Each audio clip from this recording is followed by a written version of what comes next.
Halo, perkenalkan saya Hana Aurelia Syaren Syahaan dari Universitas Singapura Bangsa Karangtengah.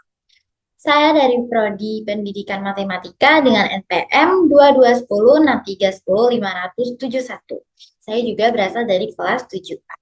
Di sini saya ingin mempresentasikan hasil penelitian saya untuk memenuhi tugas akhir dari mata kuliah Statistika Inferensial.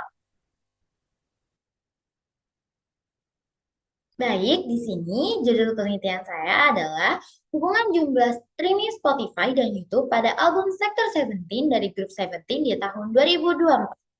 Perkembangan platform streaming digital seperti Spotify dan YouTube mendorong perubahan besar dalam pola konsumsi musik. Tiap lagu kini tidak hanya dinilai dari kualitas artistiknya saja, tetapi juga dari performanya di berbagai platform digital yang mencerminkan popularitas dan jangkauan pendengar. Namun, performa sebuah lagu tidak selalu seragam antara satu platform dan platform lainnya. Ada lagu yang lebih dominan di Spotify, sementara lainnya lebih populer di YouTube. Itu dipengaruhi oleh preferensi pendengar, promosi visual, maupun karakteristik konten. Kondisi ini menimbulkan pertanyaan, apakah tingginya streaming sebuah lagu pada satu platform akan selalu diikuti dengan tingginya streaming pada platform lainnya? Album Sector 17 dari Group 17 yang memiliki karakter musik beragam dan basis penggemar global yang besar menjadi kasus menarik untuk saya analisis dalam konteks ini. Studi ini menelaah korelasi antara jumlah streaming Spotify dan YouTube pada 13 lagu di album Sector 17 dari Group 17 pada data kumulatif tahun 2024. Untuk menjawab sejauh mana performa lagu di satu platform mencerminkan performanya di platform lainnya. Temuan dari penelitian ini diharapkan dapat menjadi dasar dalam pengambilan keputusan strategi promosi, distribusi konten, dan perencanaan perilisan musik oleh manajemen artis maupun industri musik secara lebih luas. Jadi, tujuan penelitian ini adalah menilai apakah terdapat hubungan korelasi antara jumlah streaming Spotify dan jumlah streaming YouTube pada ke-13 lagu album di Sektor 17 dari Group 17 di tahun 2020, di mana metode penelitian yang saya gunakan yaitu pendekatannya adalah pendekatan kuantitatif dengan desain korelasional bertujuan untuk mengukur kekuatan dan arah hubungan antara jumlah streaming pada Spotify dan YouTube untuk tiap lagu dalam album Sektor 17, di mana jumlah lagu pada album tersebut adalah 13 lagu. Maka N-nya adalah 13 lagu. Dengan variabel penelitiannya adalah Spotify streams sebagai variabel X dan YouTube streams sebagai variabel Y, di mana kedua variabel tersebut skala pengukurannya adalah rasio. Data dikumpulkan secara sekunder dari sumber publik yaitu Chartmaster dan jumlah streaming resmi pada akun Spotify serta kanal YouTube 17 untuk data kumulatif di tahun 2024 juga. Data akan dianalisis menggunakan RStudio dengan dilakukan pertama yaitu uji normalitas menggunakan uji Shapiro-Wilk dikarenakan data dengan sampel kecil. Lalu untuk melihat hubungan korelasi kedua variabel, data dianalisis dengan korelasi percent product movement jika data berdistribusi normal dan korelasi Sperman Rho jika sebuah data tidak berdistribusi normal. Dengan perhitungan koefisien korelasi, jika memakai Sperman didapatkan rumusnya seperti berikut ini. Dan jika memakai person didapatkan rumusnya seperti ini. Kedua rumus itu dipakai tergantung bagaimana data berdistribusi. Lalu setelah kita mendapatkan koefisien korelasi, uji signifikansi akan dilakukan dengan transformasi dari uji T, di mana uji T-nya yang dipakai adalah seperti berikut ini. Dengan derajat bebasnya adalah jumlah sampel N dikurangi 2, lalu alfanya adalah 0,05 atau 5%, sehingga taraf kepercayaannya adalah 95%, dan interpretasi ukuran efek koefisien korelasinya memakai kriteria Cohen, di mana interpretasi ukuran efek ini dipakai untuk melihat hubungan korelasi antara kedua variabel. Apakah sangat kuat, kuat, lemah, atau sangat lemah.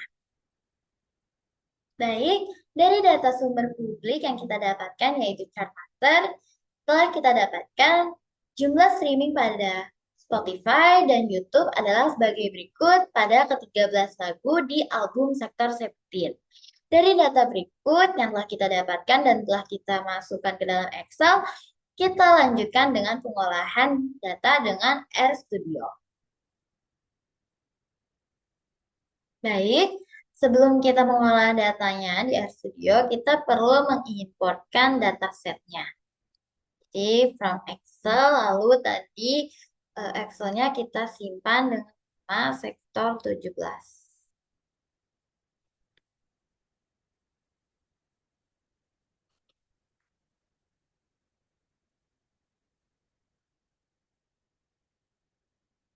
Kita pencet browse, lalu kita cari data Excelnya sesuai dengan bagaimana tadi kita menyimpan Excelnya ya. Di sini kita dapetin ada kolom judul, ada kolom untuk streaming Spotify, kita gantikan numerik, lalu jumlah streaming pada YouTube juga kita ganti ke numerik. Lalu kita salin, kalau sudah kita import. Kita pencet import, udah ada nih datanya udah masuk.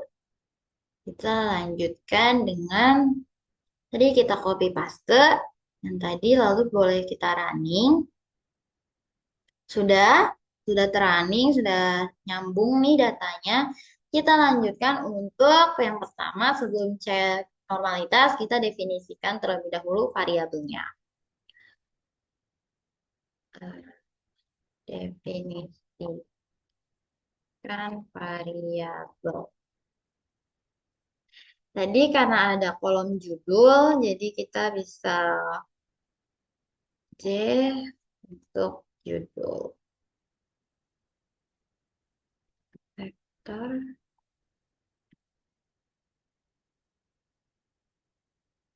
Pakai dolar. Judul. Oke. Lalu untuk Spotify-nya kita pakai X. Kita misalkannya pakai X. Terus Spotify. Oke. Lalu untuk YouTube pakai Y.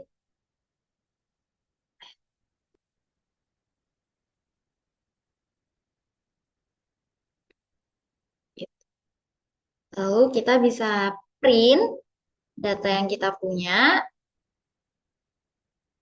Print J. Print X. Print Y. Oke.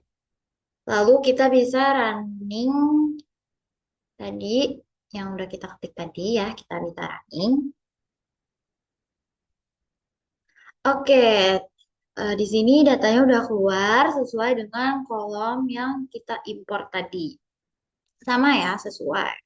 Jadi untuk Darling di sini untuk di Spotify-nya itu ada 168.391.277. Lalu untuk di YouTube-nya itu 174 juta pendengar dan mengikuti di sampingnya. Lalu kalau sudah kita bisa lanjut dengan cek normalitas. Cek normalitas. Tadi di metode penelitian sudah saya jelaskan saya memakai Shapiro-Wilk dikarenakan jumlah sampelnya kecil yaitu 13. Jadi di sini pertama kita pakai library tab dulu.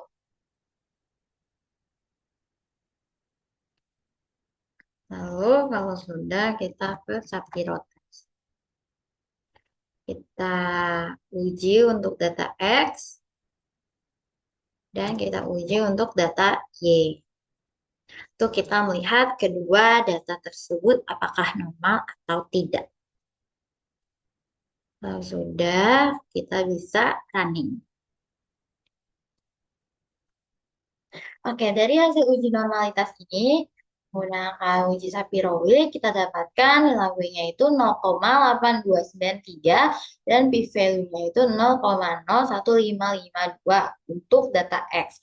Atau X-nya itu tadi kita definisikan sebagai jumlah streaming di platform Spotify. Nah, W-tabel yang kita dapatkan dengan alfa 0,05 dan data 13 itu adalah 0,866. Sehingga W yang kita dapatkan dari X ini atau Spotify ini itu kurang dari W tabel. Dan p-value untuk data X juga kurang dari nilai alpha. Sehingga untuk data X atau jumlah streaming di platform Spotify itu tidak berdistribusi normal. Begitu juga untuk data Y atau jumlah streaming di aplikasi atau platform YouTube. Di sini W-nya itu 0,72 dan p-value-nya itu 0,00088862. Di mana untuk W hitungnya itu sendiri itu kurang dari W tabel yang tadi 0,866 dan p-value-nya juga kurang dari alpha. Sehingga untuk data Y ini atau jumlah streaming di platform YouTube juga tidak berdistribusi normal. Karena kedua data tidak berdistribusi normal, maka kita bisa melanjutkannya dengan uji korelasi Spearman. Karena Spearman itu kita pakai biasanya untuk data yang tidak berdistribusi normal. Jadi bisa kita lanjutkan aja ke uji korelasi Spearman. Oke, pertama kita ke library stats dulu. Lalu untuk korelasi sperma kita pakai Cortez. Oke, Cortez. Di sini kita masukkan data X, data Y, pertama alternatifnya dulu yang kita pakai. Di sini saya mau memakai alternatifnya itu two-sided atau dua ekor. Kenapa dua ekor?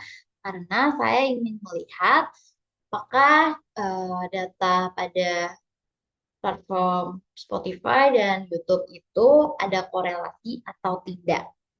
Jadi saya pakai uji dua ekor. Lalu setelah alternatif saya pakai metodenya itu Spearman. Spearman. Lalu eksaknya itu false. Tidak ada data kembar. Lalu selanjutnya itu confident level. Confident levelnya itu 0,95 karena tadi apa yang dipakai adalah 0,05. Oke, kalau sudah kita bisa running.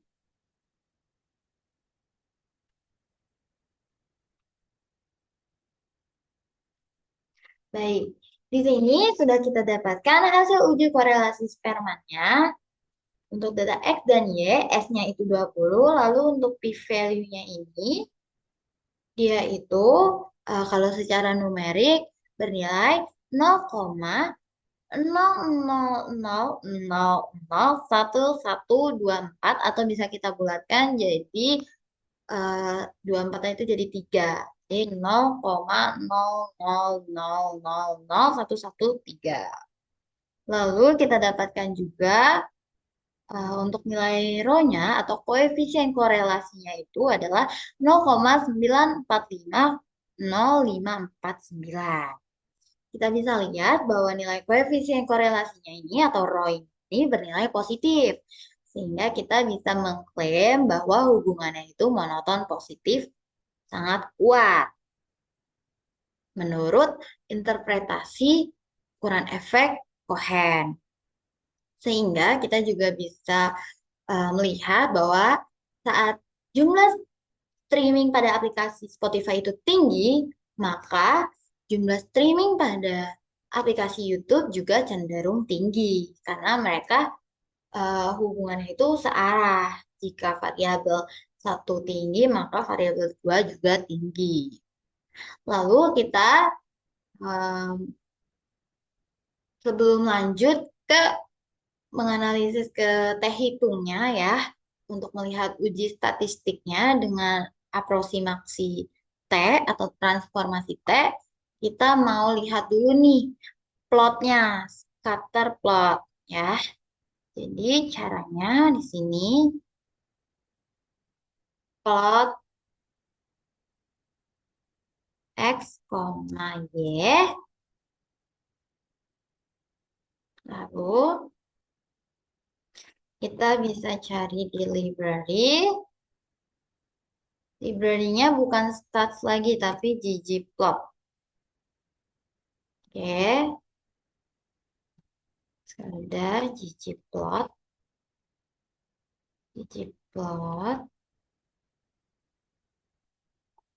sektor 17, koma ya,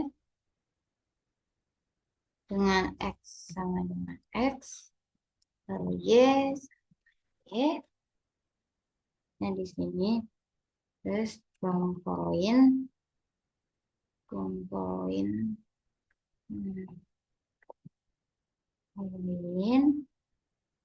namanya color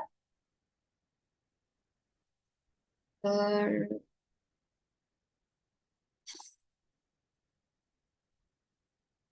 size 2. Lalu ini pakai plus terus John smooth laptop itu ketik LM terus plus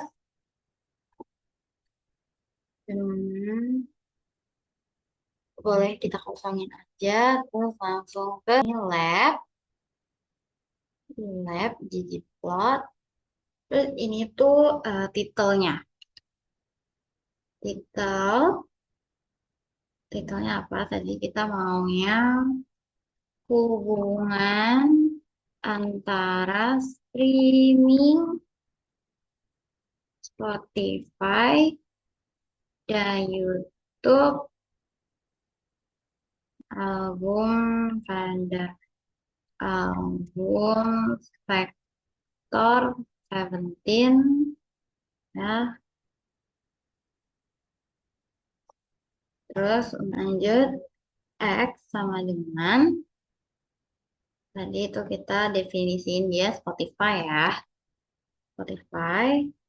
Terus untuk Y-nya kita definisiin tadi dia tuh YouTube.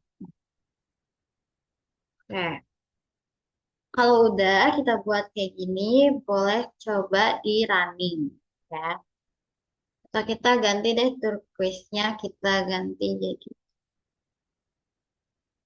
pink ya. Kita coba pink ada nggak? Oke, kita bisa running. Oke, jadi setelah kita running, kita dapetin plotnya. Kita pencet yang zoom biar kelihatan ya. Jadi di sini dari scatter plot yang kita dapetin ini itu bisa kita lihat bahwa scatter plotnya itu mendukung temuan ini gimana polanya itu naik ke kanan atas. Meskipun tampak satu titik di ujung sana itu titik blockbuster yang relatif jauh dari kelompok lainnya sehingga dia itu berperan sebagai titik yang berpengaruh. Oke. Nah, setelah kita uji apa ngelihat scatter plot ini, kita bisa lanjut kan tadi kita uji Spearman-nya baru sampai mencari koefisien korelasi ya. Sekarang kita lanjut ke Excel untuk mendapatkan nilai T hitung sama T kritisnya juga.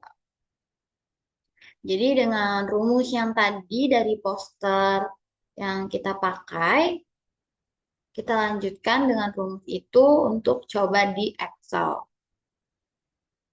Oke, ini kita sudah pindah memakai Excel.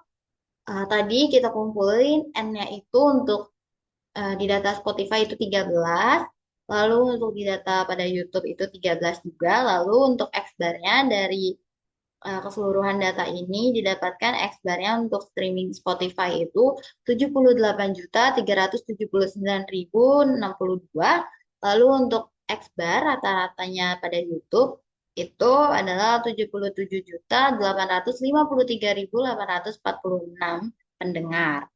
Lalu tadi rho-nya atau koefisien korelasinya itu 0,945 ya. Lalu teh hitungnya kita pakai rumus yang tadi ada di poster. Didapatkan hasilnya itu 9,582. Lalu untuk teh kritisnya kita pakai, karena dari RStudio tadi udah pakai two-sided, jadi untuk teh kritisnya juga kita pakai two-tail ya. Di sini TINV two-tail. Jadi kita pakainya itu adalah eh, alfa sama derajat freedomnya atau derajat bebasnya didapatkan yaitu bernilai 2,2009. Lalu untuk derajat bebasnya itu dia N kurang 2, jumlah sampel dikurang 2 tadi, jadi 13 dikurang 2 itu 11. Lalu alfanya itu 0,05 dan p-value-nya tadi udah dapat dari RStudio juga yaitu 0,00001124. Di sini aku coba lagi pakai Excel di mana pakai rumus T dis to tail ya. Pakai nilai T hitung sama derajat bebasnya didapetin itu 0,00000113 ya. Di sini kita bisa lihat bahwa T hitungnya itu lebih besar dari T kritis. Maka HO itu kita tolak, lalu p-value-nya juga lebih kecil dari alfa, apa lebih kecil kurang dari alfa, jadi kita menolak juga. Sehingga kita bisa lanjut lagi ke poster. Oke, dari perhitungan kita tadi dengan RStudio dan Excel, tadi kan kita tahu ya bahwa data tadi itu nggak berdistribusi normal karena nilai W tabelnya sama W hitungnya itu di mana W hitungnya lebih kecil daripada W tabel dan p-value-nya juga lebih kecil dari alfa sehingga kita menolak HO. Maka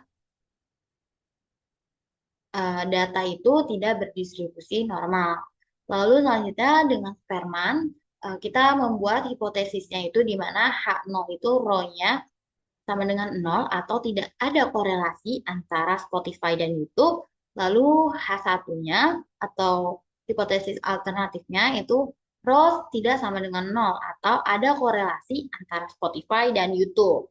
Nah, tadi kita dapetin bahwa rho-nya itu 0,945 dengan p-value-nya itu 0,00000113.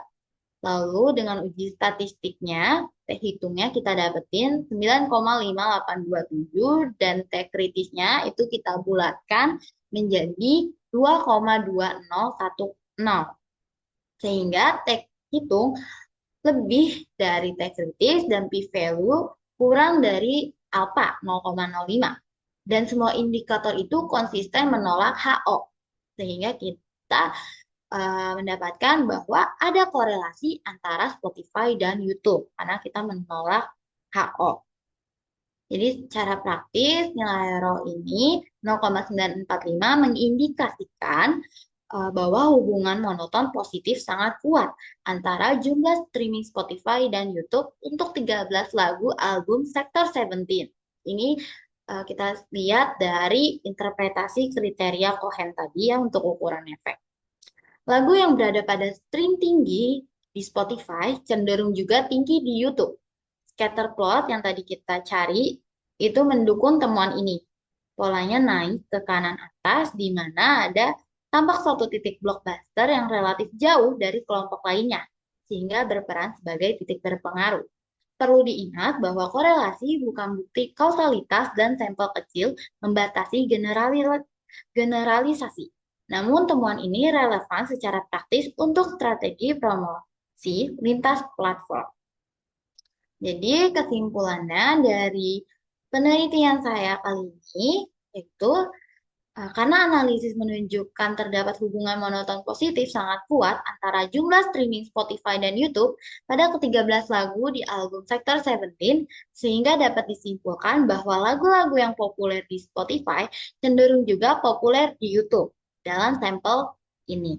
Hasil ini sejalan dengan tujuan penelitian untuk menilai keterkaitan performa lintas platform pada level lagu.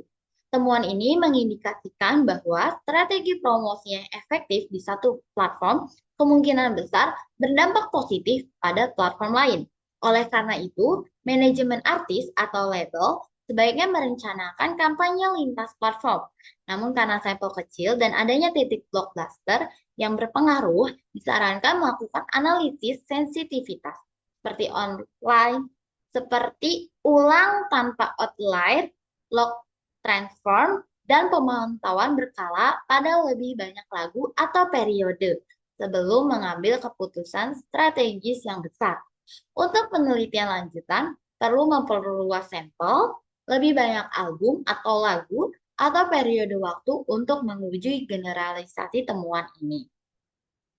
Sekian presentasi mengenai hasil penelitian saya dengan judul Hubungan Jumlah Streaming Spotify dan YouTube pada album Sektor Seventeen dari grup Seventeen dengan data kumulatif tahun 2024.